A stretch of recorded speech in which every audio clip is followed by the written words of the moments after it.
Hi there everyone, welcome to my channel. So in this video, I will talk about how to become a C++ programmer. Before we start, I would like to say thank you so much to all my viewers, silent viewers, and supporters in my channel. Thank you for watching my videos.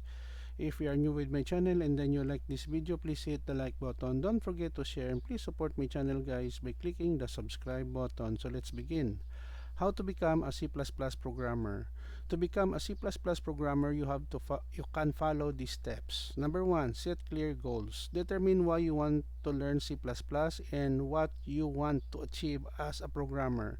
Understanding your motivations and goals will help you stay focused and motivated throughout the learning process. Number 2, learn the basics of programming. If you're new to programming, it's essential to start with the fundamentals. Familiarize yourself with the concepts like variables, data types, loops, conditional statements, and functions. You can learn these concepts through online tutorials, textbooks, or interactive coding platforms. Number 3, understand object-oriented programming or OOP. C++ is an object-oriented programming language, so it's crucial to grasp the concepts of OOP or object-oriented programming. Learn about classes, objects, inheritance, polymorphism, and encapsulation.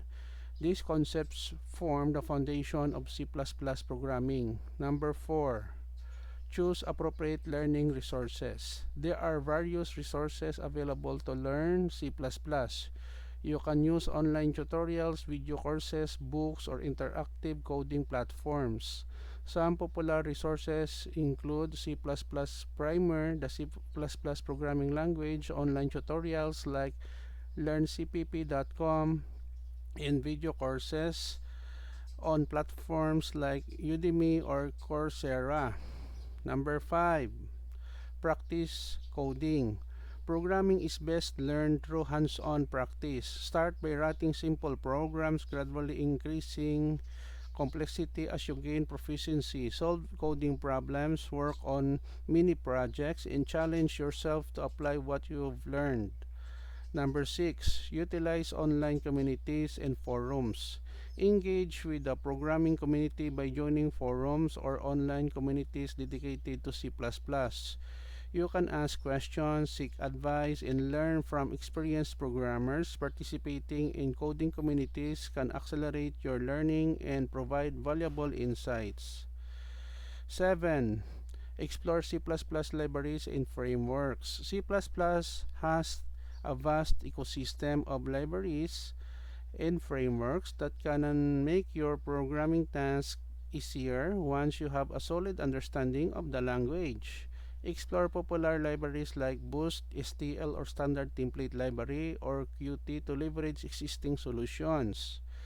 Number 8, contribute to open source projects. Engaging in open source projects allows you to collaborate with experienced developers and gain practical experience.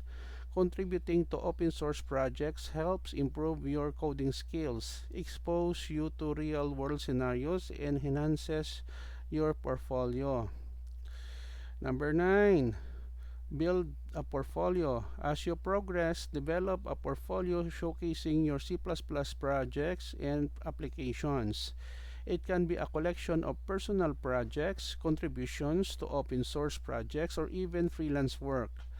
A portfolio demonstrates your abilities and can be valuable when applying for jobs or internships.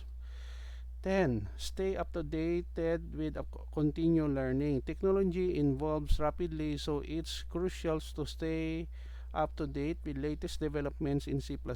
Follow reputable blogs, websites, and online communities to stay informed about new features, best practices, and industry trends. Continuous learning is essential to excel as a programmer. Remember that becoming a proficient C++ programmer takes time and practice. Be patient, persistent, and enjoy the learning process. With dedication and effort, you can become a skilled C++ programmer. Okay guys, so this is the end of my presentation and report about how to become a C++ programmer. I hope that you have learned something new in this video. Thank you so much for watching and supporting my channel. Don't forget to like, share, and please support my channel guys if you are new by clicking the subscribe button. See you in the next video tutorial guys. This is your friend Jake saying bye bye for now.